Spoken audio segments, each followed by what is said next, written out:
তুমি তোমার রবকে কেমনে ভুলে গেলা? দুনিয়ার জমিনে টাকা পয়সা হওয়ার কারণে, দুনিয়ার জমিনে ক্ষমতা পাওয়ার কারণে, দুনিয়ার জমিনে সব কিছু পাওয়ার পরে আমি মালিককে তোমরা কেমনে ভুলে গেলা?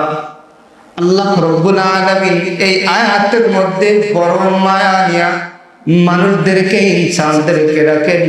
ইয়া আইয়ুহাল ইনসান,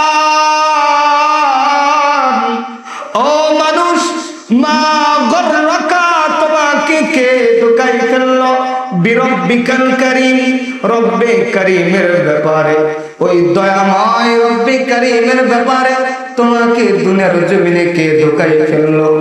আল্লাযী খলাকাকা, অথচ যেই মালিক তোমাকে নিজের হাতে সৃষ্টি করেছেন, যেই মালিক তোমাকে নিজের হাতে সৃষ্টি করিয়া দুনিয়ার জমিনের মধ্যে পাঠিয়ে দিয়েছে, ওই মালিকের ব্যাপারে তোমাকে কে ধোঁকায় ফেললো?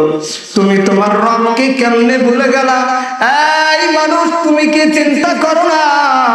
আল্লাযী খলাকাকা ফাসাওয়াকা ফাআদালাক, যেই মালিক তোমাকে সুঠাম দেহের অধিকারী করে দিয়েছে, যেই মালিক তোমাকে ভারসাম্য বানাইয়া দুনিয়ার জমিনে পাঠিয়ে দিয়েছে, মালিক চাইলে আমাকে আপনাকে অন্ধ বানাইয়া দুনিয়ার জমিনে পাঠাইতে পারতো কিনা বলেন?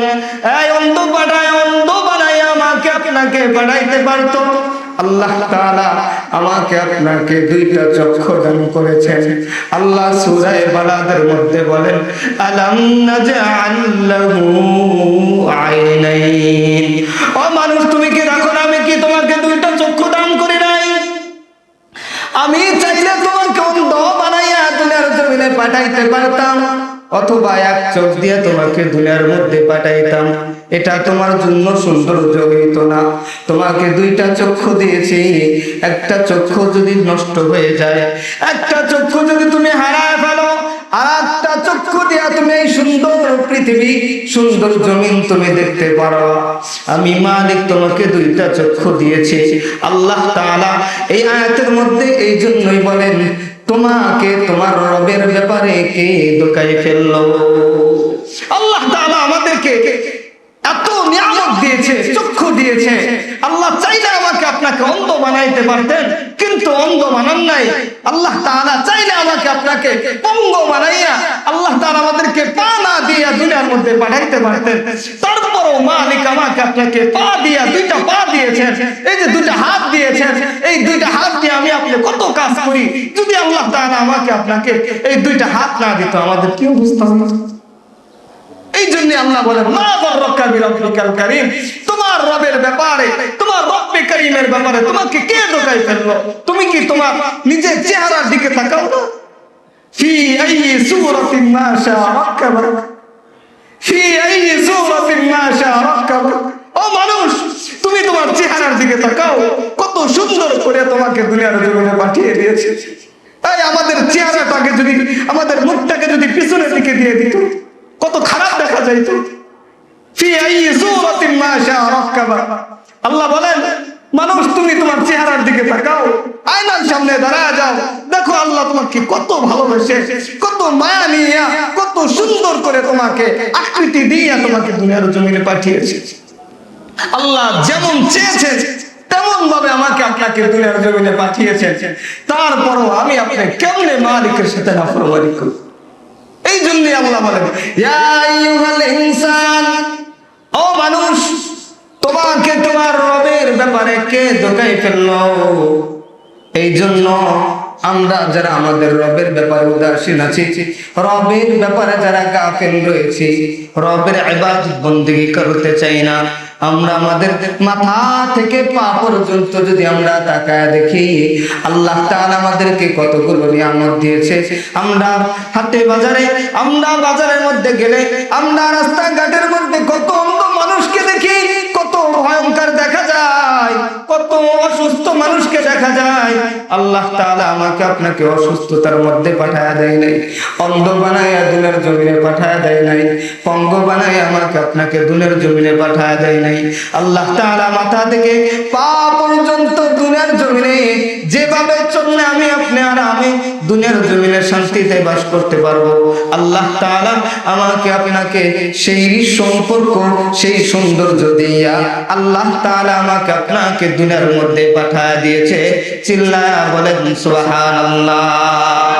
এই জন্য আমার আপনার এই এতগুলো নিয়ামত দিয়েছে, একটাই কারণ, দুনিয়ার মধ্যে যতদিন থাকবো একমাত্র ইবাদত করব। কার? একমাত্র আল্লাহ তাআলার ইবাদত করতে হবে। এই আল্লাহ তাআলার নিয়ামতগুলো পাওয়ার পরে যদি আমি আপনি আল্লাহর ইবাদত বন্দেগী করি, তাহলে আমি আপনি সফল কাম হতে পারবো। আর যদি এই নিয়ামতগুলো পাওয়ার পরে আমি আপনি যদি আল্লাহর ইবাদত বন্দেগী না করি, আমার মতো কপাল পরা আল্লাহর জমিনে আর কেউ হতে পারে? আর কেউ হতে পারে? আর কেউ হতে পারে? এই জন্য আল্লাহ তাআলা আমাদেরকে রব্বে কারীমের ব্যাপারে আমাকে আপনাকে সকলকে যেন আল্লাহ তাআলা আমাকে আপনাকে আমার রব যতগুলো আদেশ দিয়েছেন, আল্লাহ তাআলা আমাদের রবের আদেশগুলো পালন করার তৌফিক দান করেন। চিল্লায় বলেন আমিন। সম্মানিত উপস্থিতি, এই জন্য আমরা কখনো যেন আমাদের রবের ব্যাপারে গাফিল না হই, উদাসীন না হই। মাঝে মধ্যে আপনি নিজেই নিজেকে নিয়ে চিন্তা করবেন যে আল্লাহ তো আমাকে কত নিয়ামত দিয়েছে, কত শান্তিতে রেখেছে। এই শান্তি করতে তো মালিক আমাকে রেখেছে, আল্লাহ চাইলে তো আমাকে অশান্তির মধ্যে রাখতেন। আল্লাহ তাআলা আমাদেরকে অনেক ভালোবাসেন, অনেক ভালোবাসেন, অনেক মহব্বত করেন। আমরা এমন একটা মালিক পেয়েছি, এমন একটা আজিব মালিক আমরা পেয়েছি। দুনিয়ার জমিনের যতগুলো রাজা বাদশা আছে, সকল রাজা বাদশারা অপরাধীকে খুঁজে বেড়ায় শাস্তি দেওয়ার জন্য। কথা বলেন ঠিক কিনা?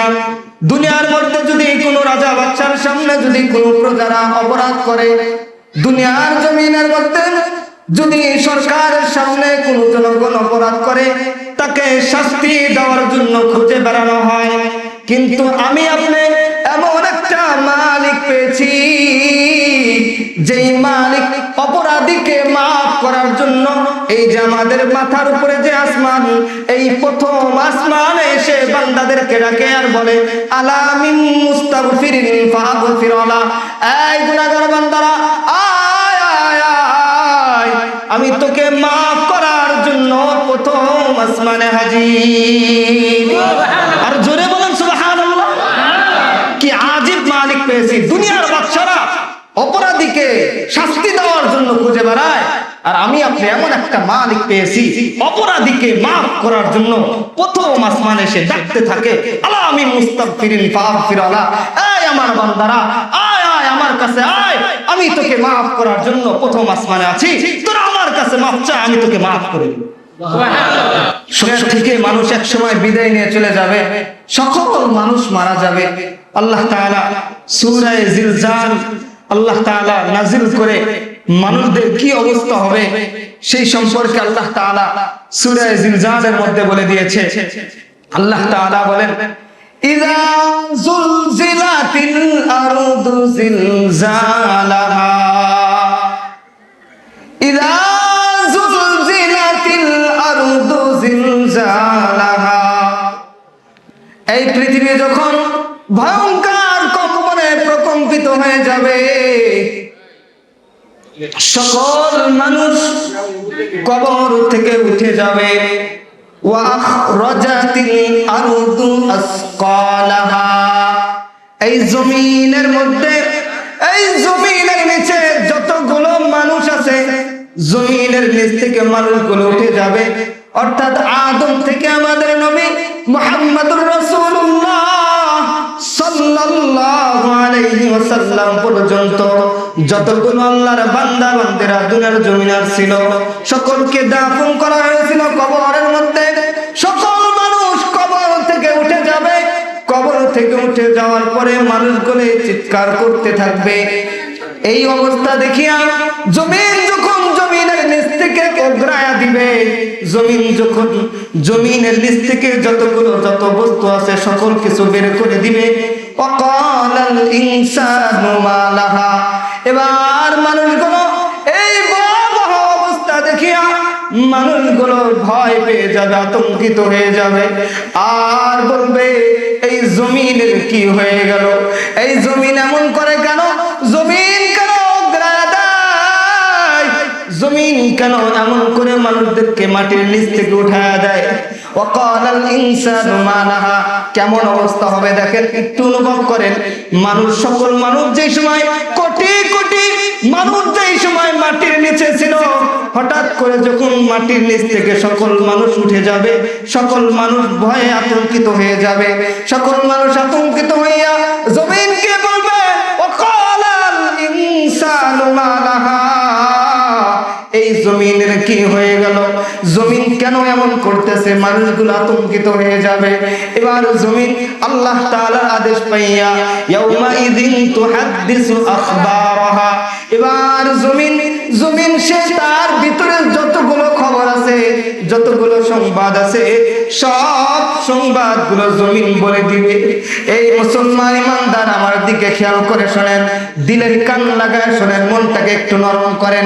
যদি আজকে বয়ানের মধ্যে আপনার দিলটা নরম হয়ে যায়, আল্লাহ তাআলা ইনশাআল্লাহ আপনার দিলের মধ্যে যদি একটু কান্না লেগে যায়, অন্তরটা যদি কেঁপে উঠে যায়, তাহলে গুনাহ করার আগে 1000 বার আপনি চিন্তা করবেন।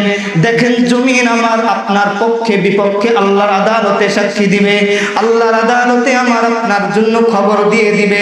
আল্লাহ বলেন ইয়াউমা ইযিন তুহাদ্দিসু আখবারাহা, কাল কিয়ামতের ময়দানে জমিন সব খবরগুলো বলে দিবে। আল্লাহর জমিনের মধ্যে যারা, দুনিয়ার জমিনের মধ্যে যারা ভালো কাজ করেছে, নেক কাজ করেছে, এই ইমানদার করে চট্টগ্রাম যুবক ভাই, মুরব্বি বাবারা, আজকে যারা আমরা এই ঈদের সালাত আদায় করতে আসছি, এই জমিনে আমরা আজকে সিজদা দেব কাকে বলেন? আল্লাহকে। সবাই বলেন ঈমানের আওয়াজে বলেন কাকে? এই জমিনের উপরে আমরা একমাত্র আল্লাহকে সিজদা দেওয়ার জন্য ঈদগাহে আগমন করেছি।